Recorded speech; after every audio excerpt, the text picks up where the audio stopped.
Well, good evening, everyone. I want to introduce our colleague, Jean-Claude Theis, Professor Jean-Claude Theis, and he's going to be speaking tonight on the history of poliomyelitis, epidemics in New Zealand, lest we forget. So please welcome Jean-Claude Theis. Thank you, Terence, for the introduction. Can everybody hear me? Okay. So welcome to this lecture, those here in present in the lecture theatre and those online. So first of all, why did I choose this topic? I'm an orthopedic surgeon. I'm not a physician. Well, it's because orthopedic surgeons have actually been involved in the treatment of paralytic poliomyelitis in the past.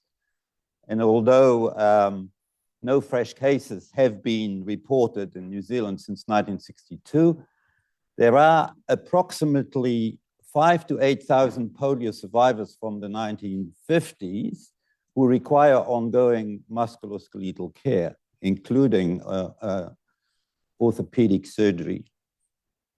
So also a number of these survivors have developed what's called the post-polio syndrome, which was first described in the 1980s and which leads to increasing disability as these survivors get older, and that leads to further muscle weakness, fatigue, and muscle and joint pain. So orthopedic operations and braces help to improve the quality of life, the functional mobility of these patients by correcting deformities and rebalancing and supporting weak muscles.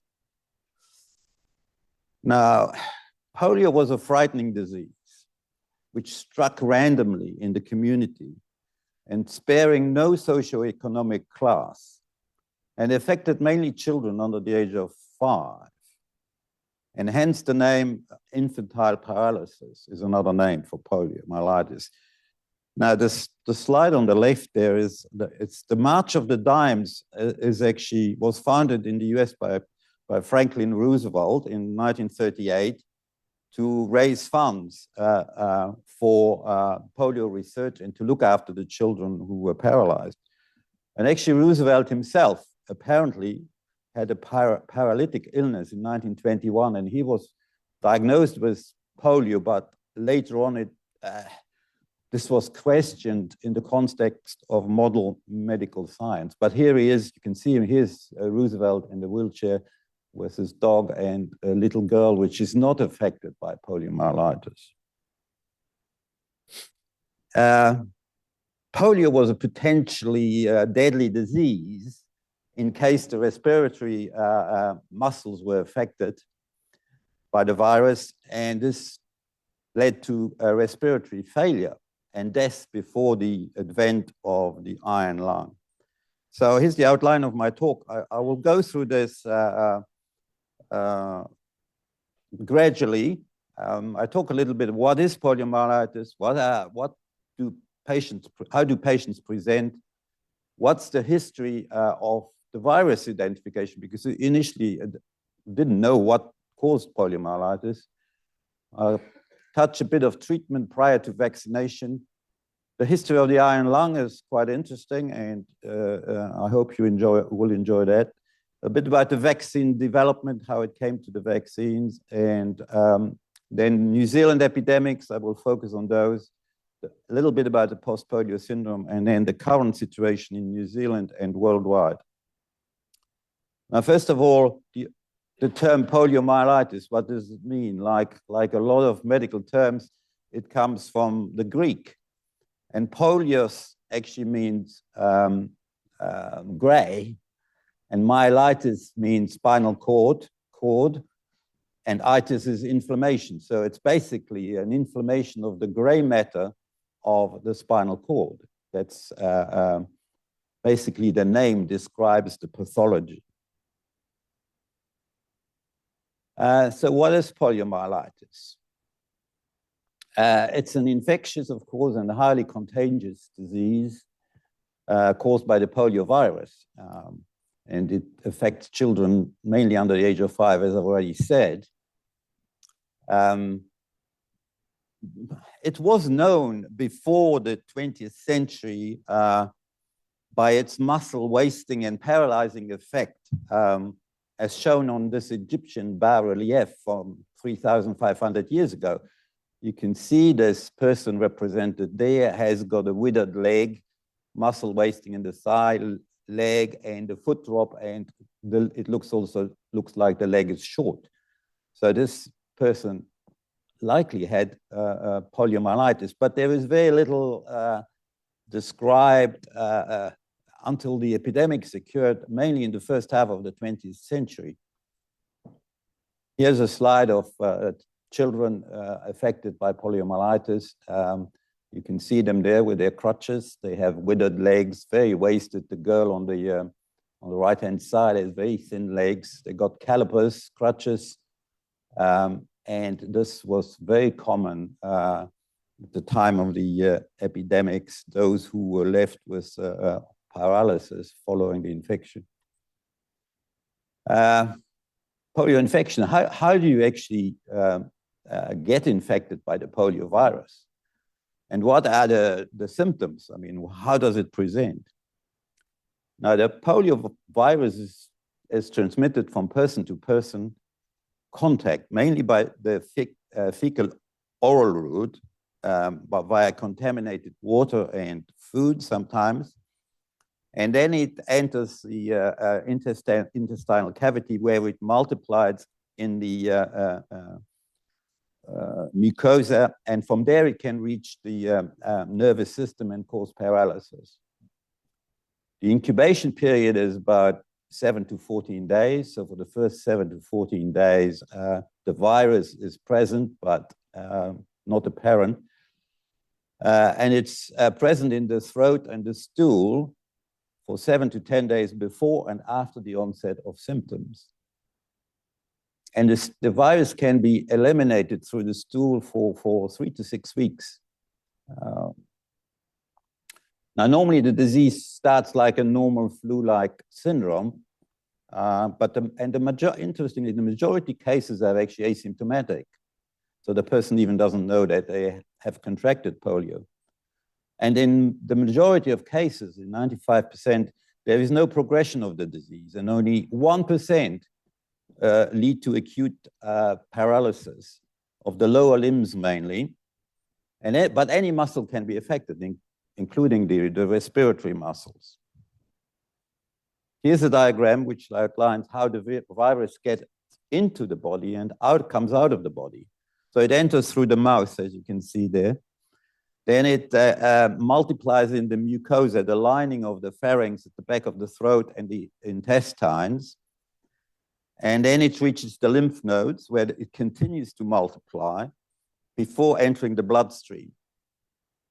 Once it's in the bloodstream, it can, of course, through blood vessels, it can reach the spinal cord. That's the direct route via the virus being in the bloodstream.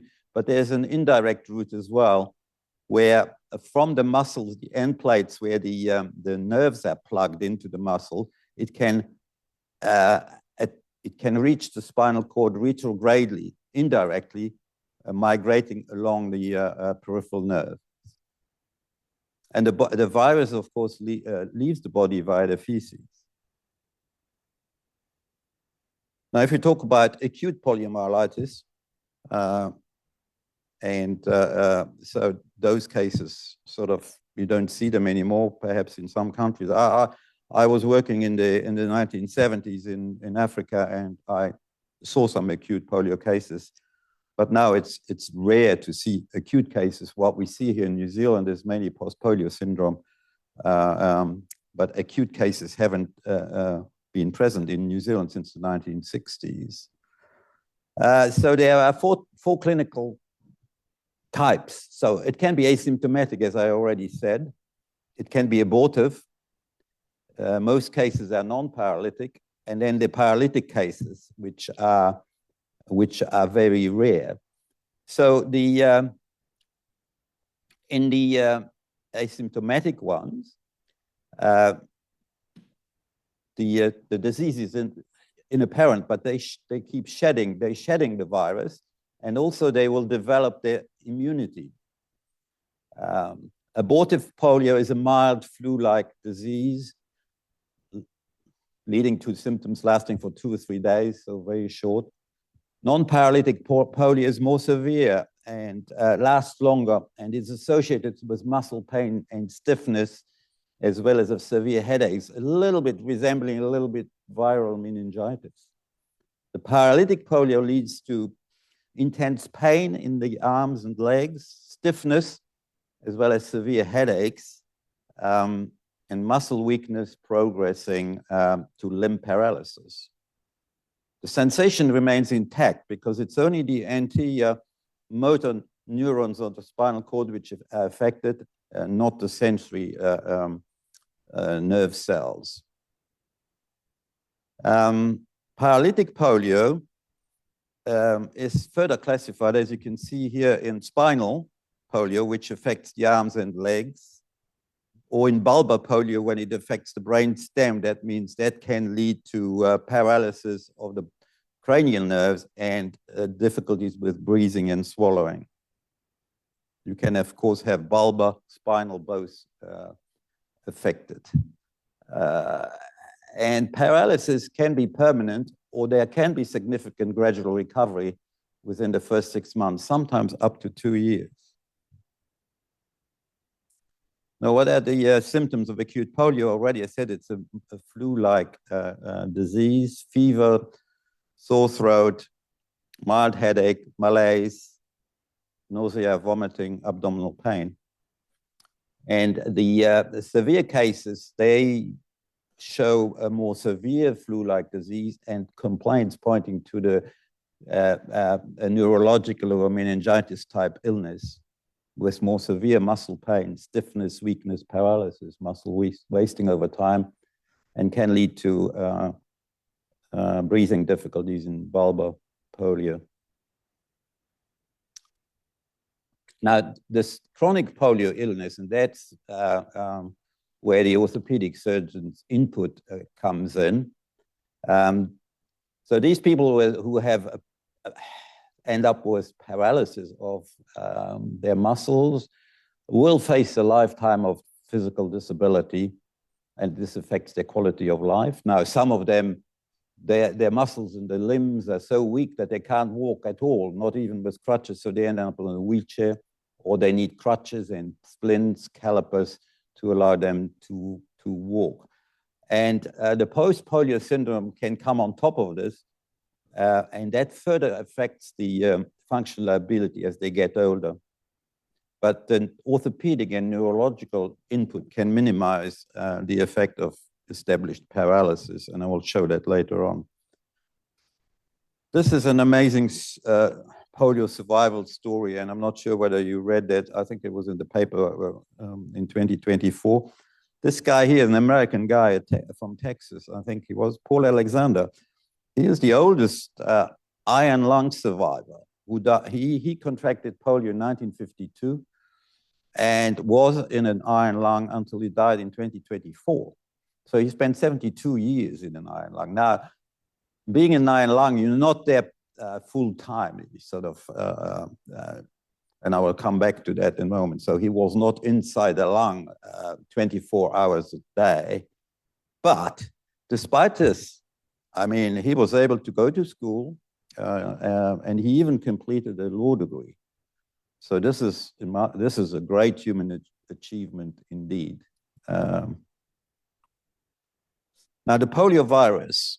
What do we know about the polio virus? Well, it's part of the pico-RNA viruses family. And that family actually comprises enterovirus. So the polio virus is an enterovirus. So the pico-RNA viruses are enteroviruses and rhinoviruses. And they are the prominent cause of respiratory disease, especially children. And there are 3 polio types, as and you can see on the slide. The wild type 1, 2, and 3. So there are 3 distinct strains and serotypes. So that means that the vaccine has to cover these 3 strains. Now, here's a visual representation of a poliovirus. On the left is an electron microscopy image. And you can see the virus looks pretty simple. It's got one single strand of RNA in the middle, and then a capsid or an outer shell made of proteins. So a pretty sort of simple sort of virus, which can create havoc if you are affected by it. Now, to understand the effects of the poliovirus on the nervous system, I will briefly outline some basic anatomy. So on the left-hand side, you've got a transverse section of the spinal cord, which shows the gray matter, which in the shape of a butterfly, that's the gray matter. That's where the motor neurons are located, which control the muscles.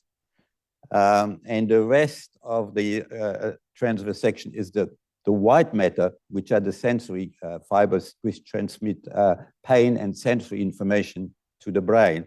So in poliomyelitis, it's only the gray matter where the motor neurons, the cells which control the muscle movement, are affected, whereas the sensation will remain normal. In bulbar paralysis, it's the brainstem which is affected. Now, the brainstem you can see is at the base of the skull of the brain, and it's made up of something called pons, medulla oblongata, and brainstem.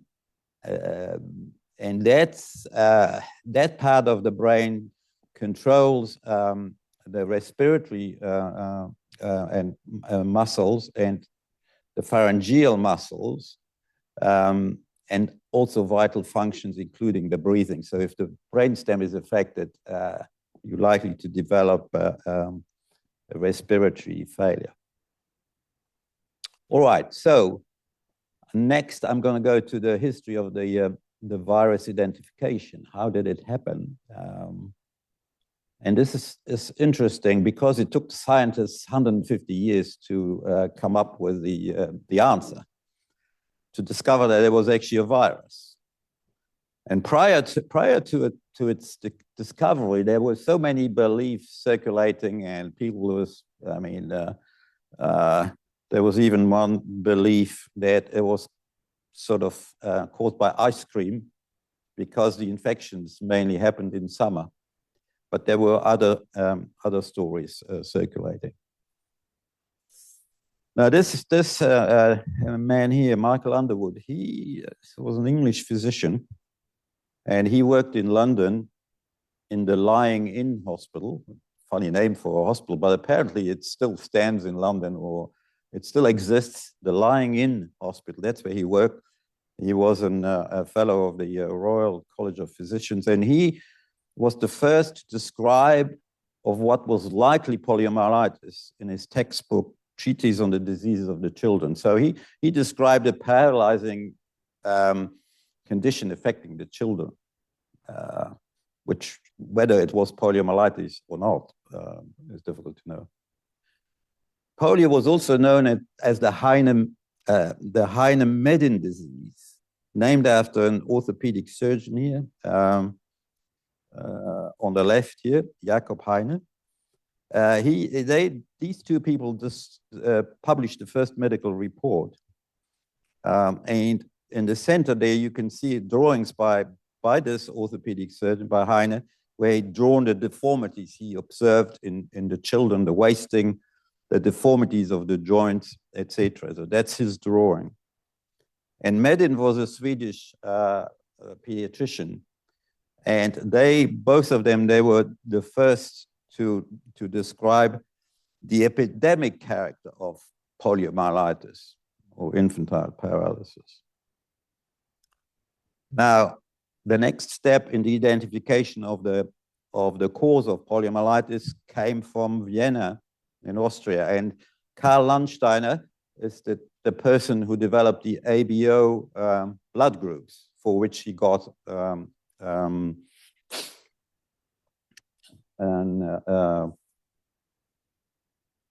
Nobel Prize.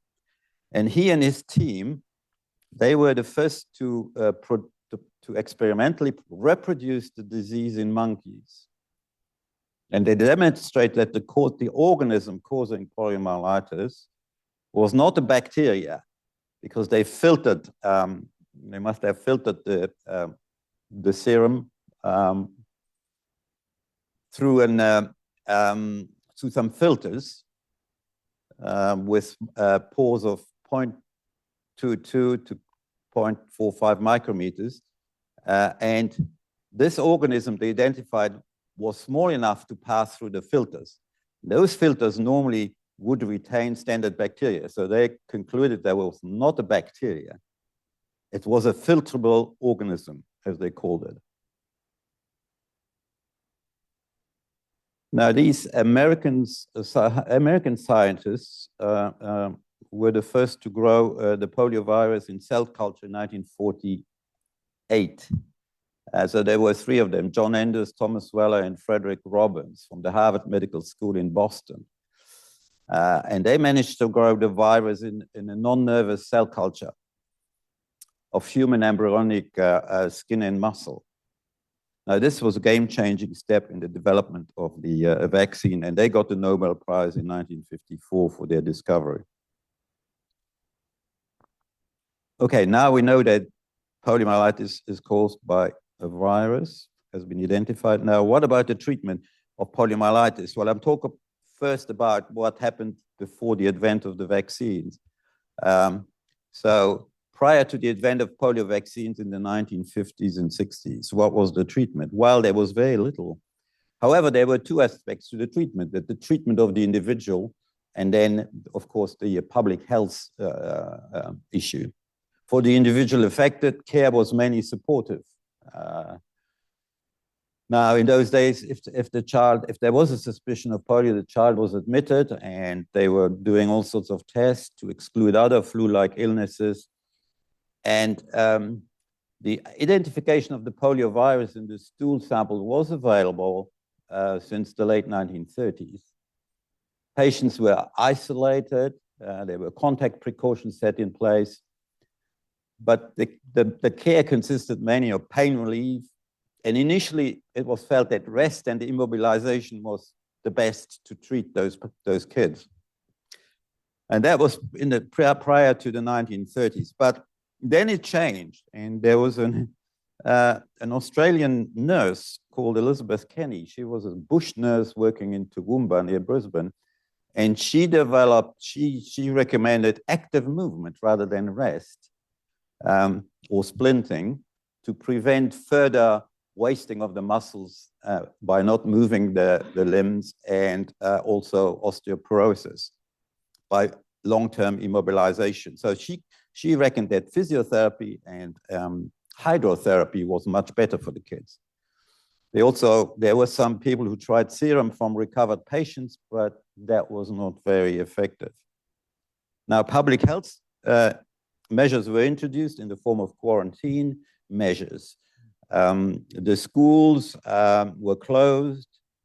Any gatherings, cinema closures, cancellation of public gatherings, travel bans, and introduction of hygiene education.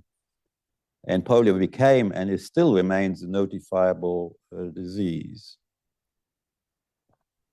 Now, here are some photos, historical photos of polio children receiving physiotherapy here and hydrotherapy, as you can see there. Here's a poster warning of the short-lived effect of serum from blood donors. It says blood donors, I mean, it doesn't really work, and they gave some preventative advice in the hope of a future vaccine. Don't exercise yourself too much, don't get cold, and wash your hands. That's what that poster says. Now, it established paralytic polio treatment. And here, this is a slide of an African child who was established paralytic polio. If you go to Africa, you see these kids in these tricycles. So you can see the wasting of the lower limbs there. But his upper limbs are good, his arms are good, so he can operate this tricycle and get around in the community. Paralytic polio, there are three stages. There's the stages where the paralysis, then the recovery, and the residual paralysis. And interestingly, the majority of the muscles paralyzed by polio in the lower limb, and it's mainly the leg muscle tibialis anterior, which lifts the foot up, which is affected, and the quadriceps, which extends the knee. Here are some examples of what sort of deformities you can see following poliomyelitis. And this is due to muscle weakness and wasting, as you can see there. Muscle imbalance. Some muscles keep working, others don't, so you get a deformity. And then the secondary effect is contraction of the joints, instability of the joints, and they can even dislocate. You can get scoliosis if the paravertebral muscles are affected. And if in children, if one side is affected and not the other, you get leg length discrepancy, shortened legs. So these children can be helped by physiotherapy to decrease and prevent contractures, by muscle strengthening. They can also be helped by splint calipsos, which can stabilize joints and support weak muscles. Some need crutches, some are so disabled that they need a wheelchair. And then there is orthopedic surgery, which can help in some cases when the deformities have become established. Here it's a typical example on the left of a girl with mainly paralysis below the knee with these calipers, which prevent the feet from dropping. And on the right, an adult with more extensive paralysis of the lower limbs with some splint which extend above the knee. So what are the, as an orthopedic surgery is concerned, you can do a number of operations. I mean, if the muscles are weak, you can either brace them by using splints and calipers. And in some cases, if you've got muscles which still work, you can transfer muscles to muscle tendon transfers. You can, if there's joint instability, if the joint is unstable, you can brace them, or you can do an arthrodesis, stiffen the joint. You can release contractures. Scoliosis, you can do is straighten the spine and do a fusion. And shortening of the leg, you can do leg lengthening or stopping the growth of the long leg. So what about treatment of bulbar paralysis? Well, prior to the advent of the iron lung, it was a death sentence, basically. And they died of respiratory failure. And the history of the iron lung is interesting and fascinating. So respiratory failure in polio is due to paralysis of the respiratory muscles, the diaphragm, and also the pharyngeal muscles don't work. And this leads to swallowing difficulties, preventing the clearing of secretions of the respiratory tract, which further makes the respiratory failure happening. So prior to the invention of the iron lung, the mortality of respiratory failure was 90%. However, this dropped to 50 to 70% once at the introduction of the iron lung in 1929. Now, it didn't drop dramatically, mainly because this iron lung is a negative respirator, negative pressure respirator, which does not allow, the problem was the clearing of the secretions, explaining this limited drop in mortality. Only later on, when with the introduction of positive pressure ventilation by intubation or tracheostomy, the mortality suddenly dropped to around 10%. So how does an iron lung work? Well, it basically consists of an iron or metal tank which produces alternative positive and negative pressures with an airtight opening around the neck.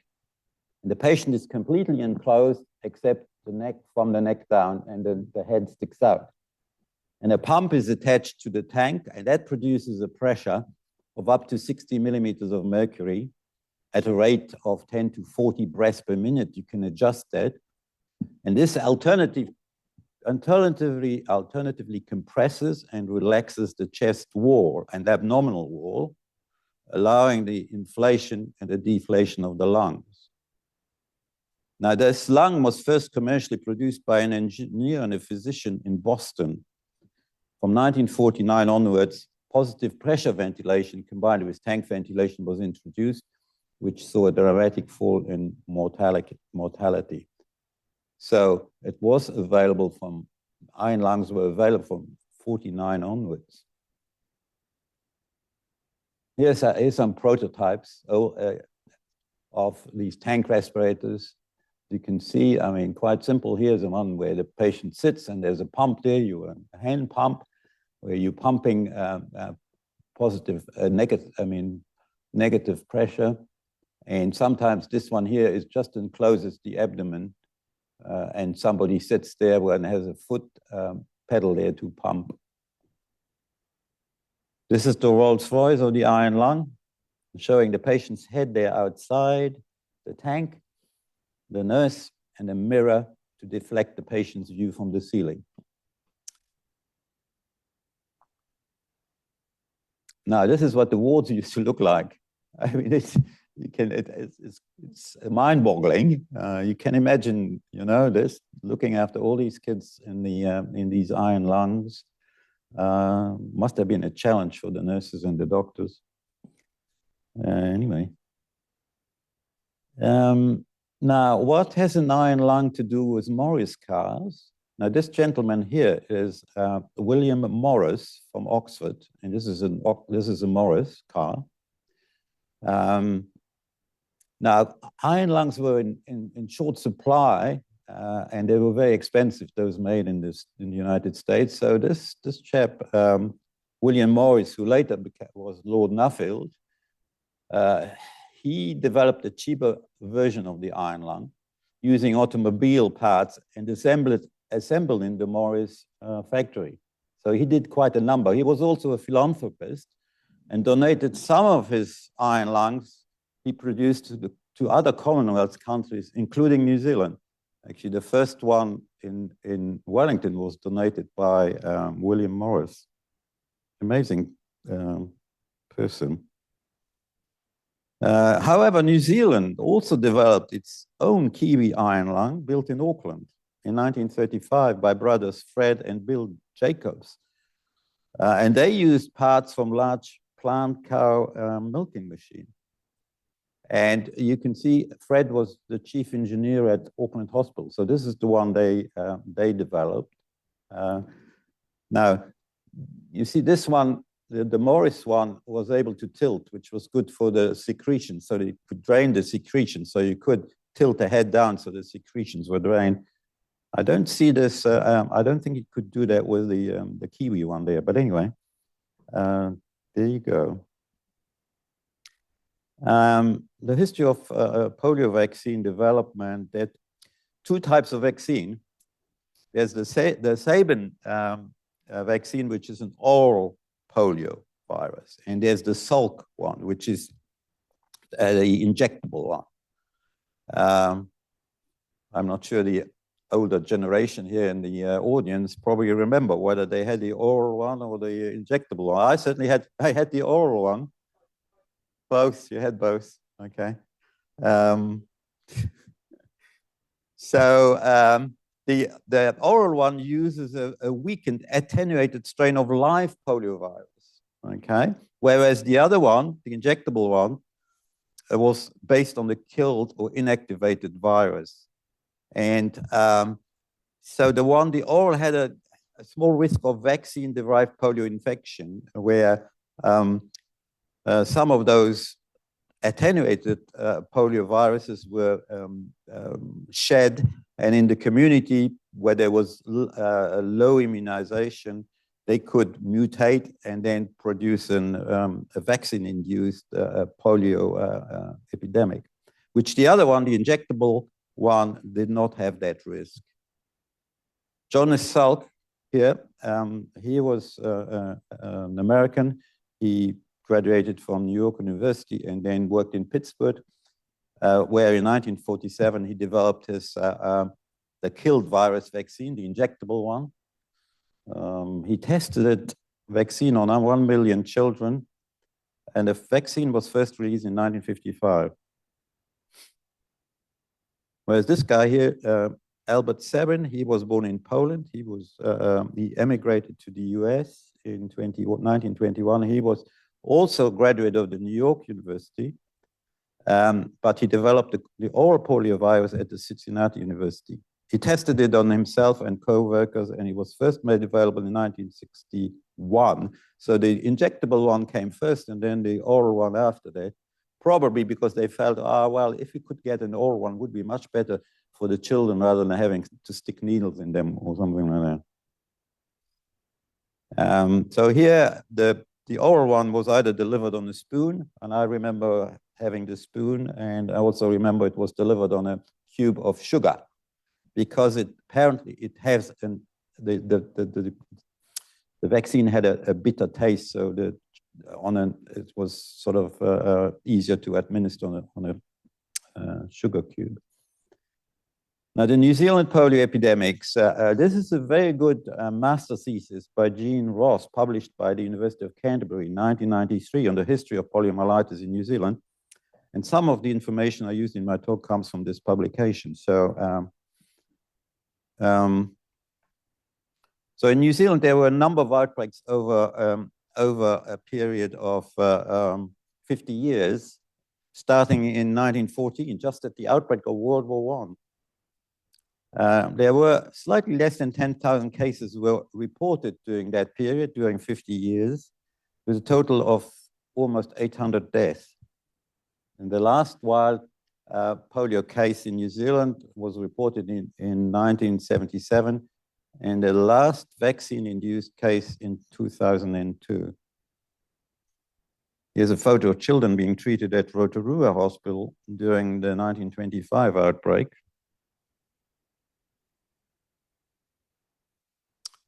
And this is a list of polio cases recorded by the Department of Health between 1915 and 61. So, I mean, I'm not going to go through all of it, but you can note the high number of cases related to the outbreaks of 1916 was high, 1925, 1937, 48, 52, 55, and 56. Those had the highest numbers. This graph here shows the age. It's quite interesting. The age group affected quite different. Initially, it was mainly children, and then the number of children went down and the number of adults increased from 1950 onwards. Polio cases were reported in the newspapers, including, they mentioned the location where the cases were. And the public in this article here was reminded that children under the age of 14 were banned from public spaces with a fine of £50 imposed on offenders.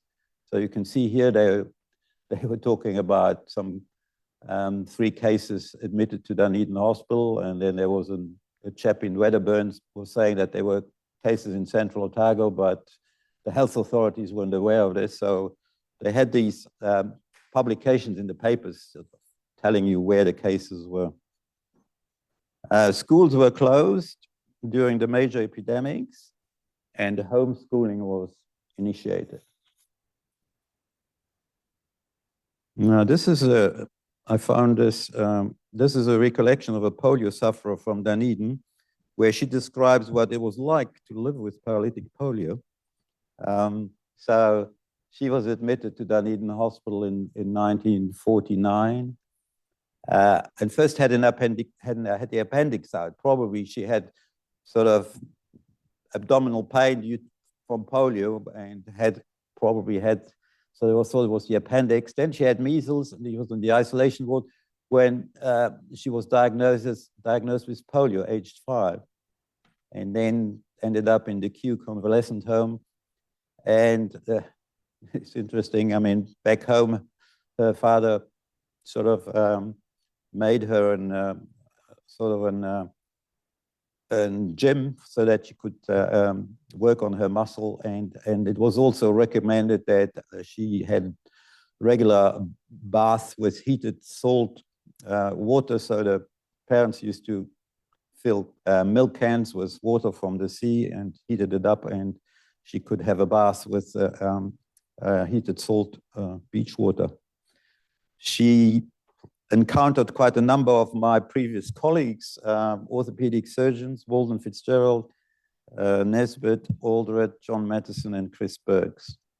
And she described her experience with physiotherapy and the orthotic department as well.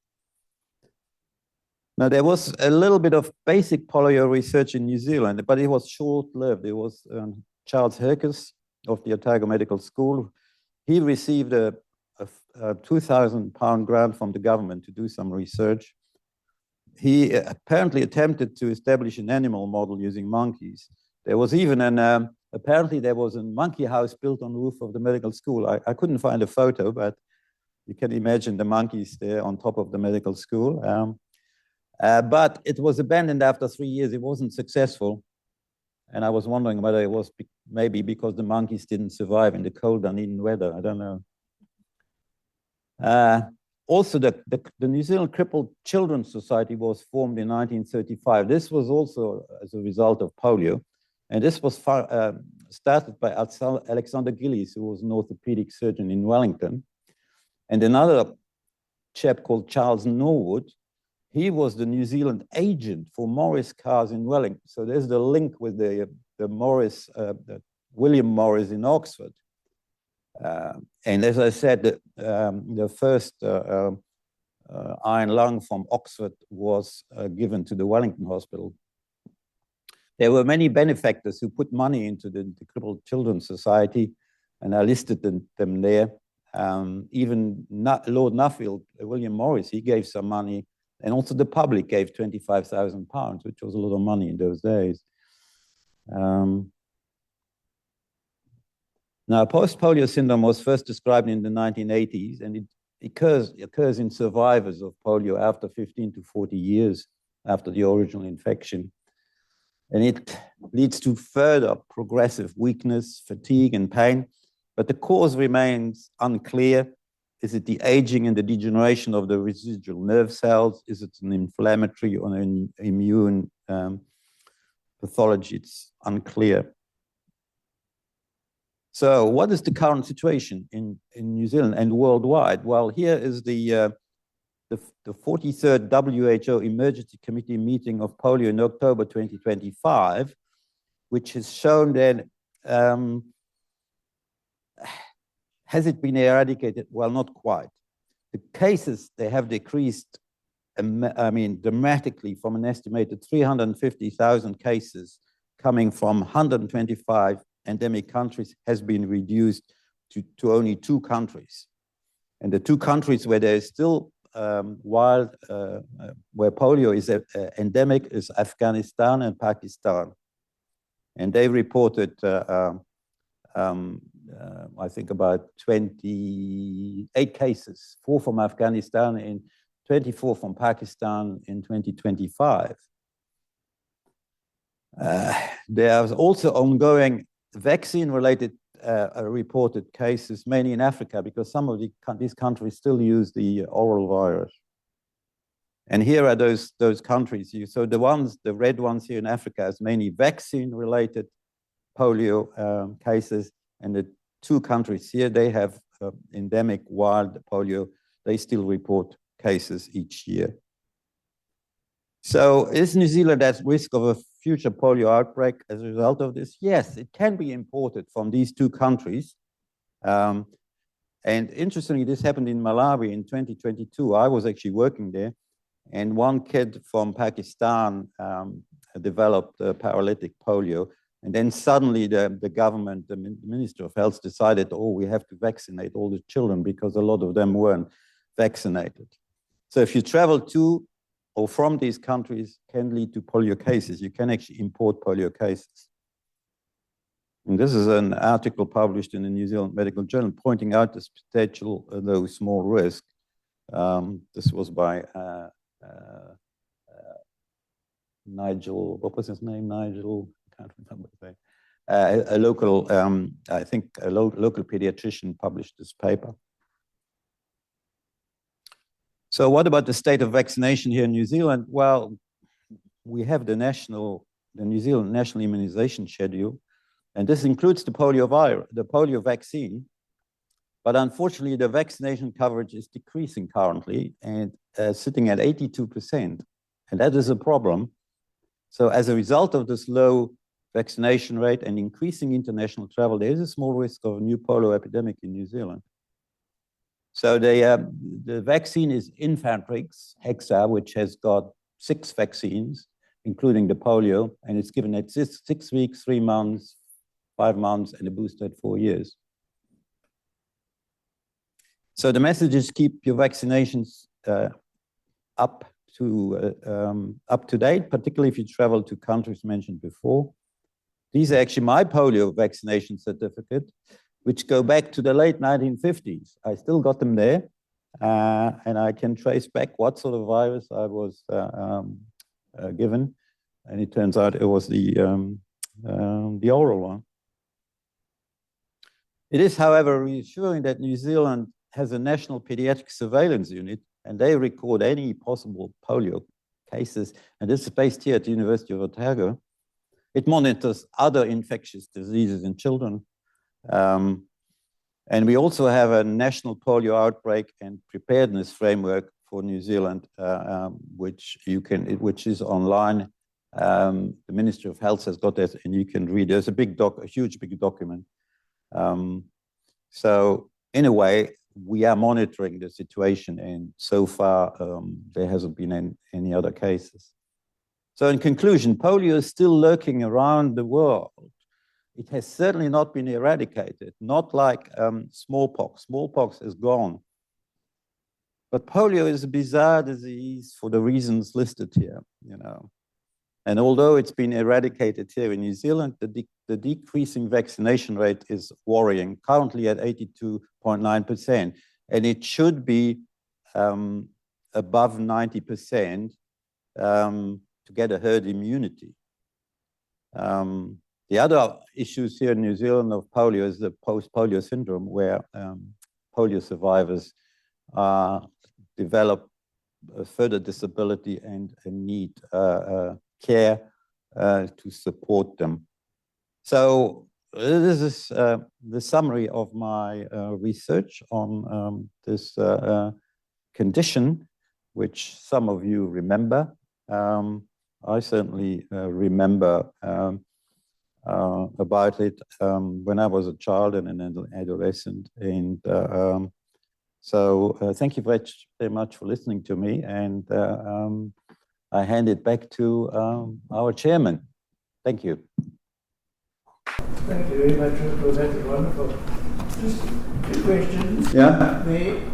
First, one of the people you had there given the Nobel Prize for identifying a virus was Erwin Popper, Yeah. Austria.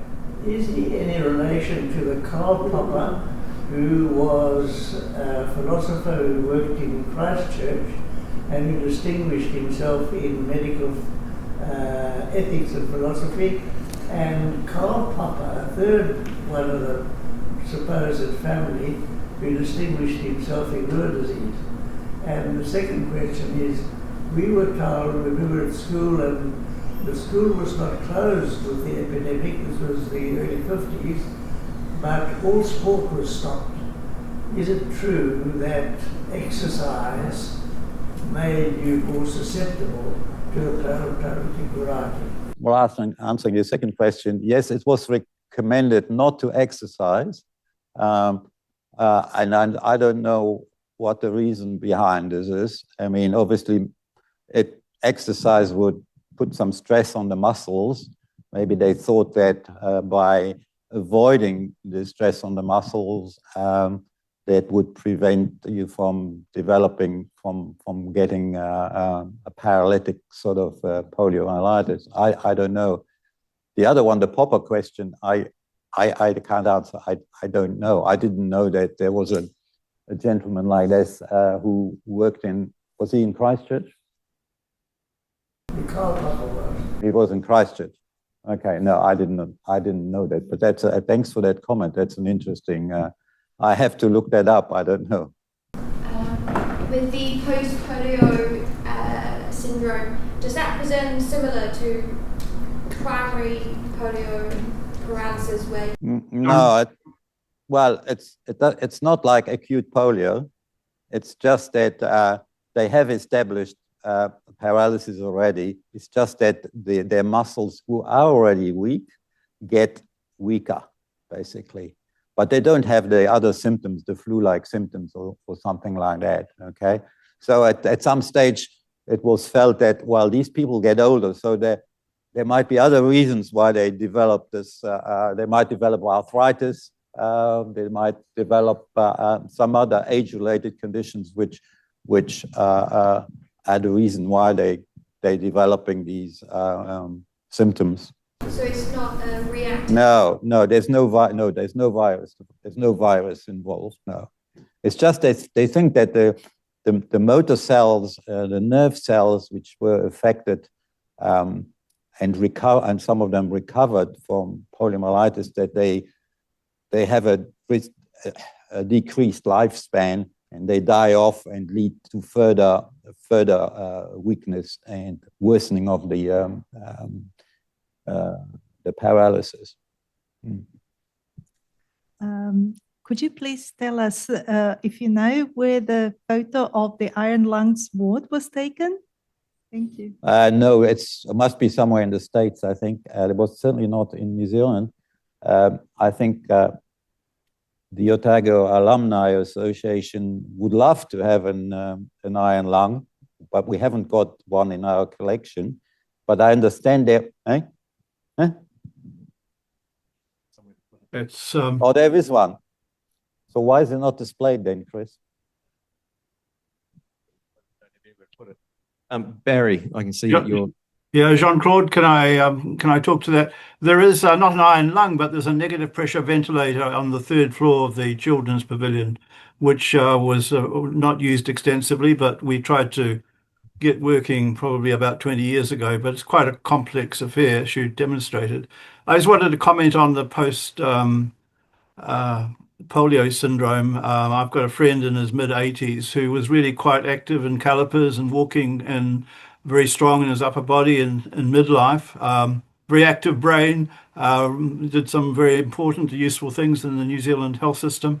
But then as he got into his 60s and 70s, became weaker and weaker and is now wheelchair bound. But so it is an important and quite debilitating thing, the post-polio syndrome. So, and Jean-Claude, thank you very much. That's an excellent presentation. Thanks, Barry. I didn't know you had that piece of equipment in the children's ward, but I might go and have a look. Where is it, did you say, on the 3rd floor? 3rd floor of the children's pavilion. Okay. Yeah. I didn't know. Thanks for that. It's actually a negative pressure ventilator for newborns rather than for post-polio. Okay. Thank you. No questions.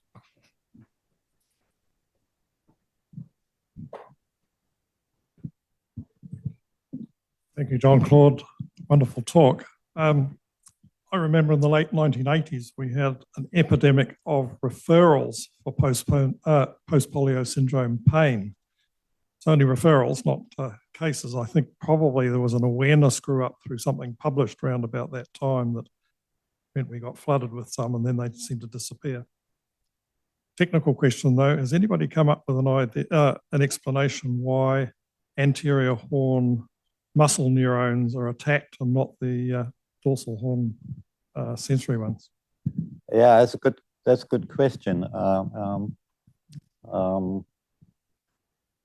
I'm not quite sure about that. I wouldn't be able to answer that question. I know that why is tibialis anterior mainly affected is because apparently that muscle has got quite a lot of is sort of controlled by a lot of quite a number of anterior horn cells. I remember Bruce McMillan. He used to be into sort of orthopedic neurology, and I think that's what he told me. That's why the tibialis anterior is mainly affected. But your question is very good. Why the anterior horn cells? Why not the other cells? Well, the anterior horn cells are located in the in the spinal cord, and the sensory cells, they are outside the spinal cord, aren't they? So that might be one of the reasons. I don't know. That was your question, no, wasn't it? Gil, you haven't got the answer to that one. Okay. We haven't got the neurologist in the audience. We've got a public health physician. I'm sorry, I have no idea about that. We have a number of contemporaries who are recoverers or have recovered from polio, and they are increasingly frustrated and angry about the anti-vax movement. And from what you say here, we're reaching vulnerable and dangerous levels. Would it be possible for you to circulate this excellent lecture to people like what was crippled care, I don't know what it's called nowadays, but have it circulated so that it can be used in the publicity to combat the anti-vax movement, which is such a danger to health everywhere? Yeah, that's a good point. We might do that. There's also a post-polio group, national post-polio group. I might get in touch with them and talk to them about this. But that's something we should probably consider. Yes, it is worrying.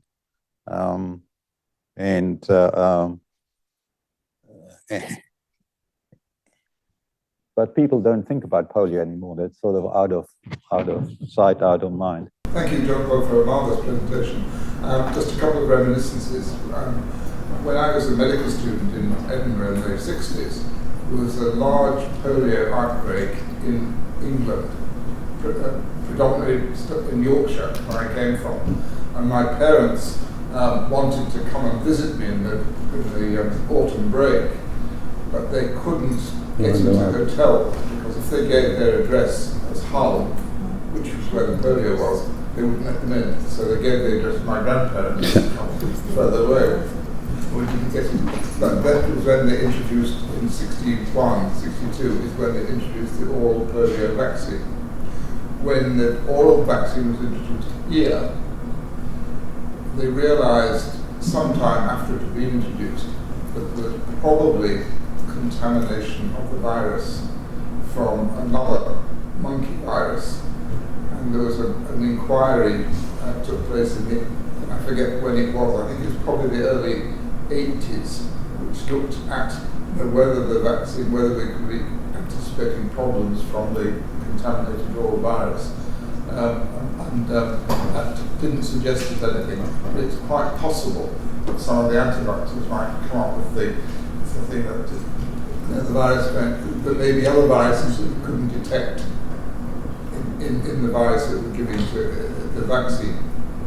So there's been controversy over the oral vaccine. But certainly in the third world, when the oral vaccine is used as the first one because you actually secrete the viruses, new virus, and so you get immunity in unvaccinated people from the contaminated from the wild virus. Thank you for that comment. Yes. What about the public health sort of response to poliomyelitis? I mean, with COVID-19, it was lockdown. With polio, it was it wasn't really lockdown, was it? It was keeping children at home and not, as I said, not doing the activities. And certainly, I remember as a school child. Prior to that, the schools were closed in England when we got the cyclical outbreaks, which usually came in the summer when the weather was warm. Jean-Claude, Matthew has mentioned that there were some cases reported in Gaza last year. Gaza. Okay. There was a recent isolated polio in London. In? London. I've just got a reply to one of the questions using Dr. Google. The reason why polio virus affects the anterior horse cell Horn cells are because of receptor on the surface, the CD155 receptor. Okay. Does that help you? I mean, all fires have worked up their, influenza got their own receptors. Thank you, Andrew. Can't leave that one unanswered. Can I, final comment from me, is that possible? Can you hear me? Yes. Yeah, you can. So the New Zealand Paediatric Surveillance Unit continues to monitor, but it's looking for cases of acute flaccid paralysis. They almost all turn out to be Guillain-Barré syndrome rather than polio, but we keep looking. And if my memory is right, there was somebody from Pakistan who visited Australia, and so sometimes it gets very close to home, if not to New Zealand. Thank you, Barry. Any more questions? Well, if there are no more questions, please join me in thanking Jean-Claude for a wonderful presentation.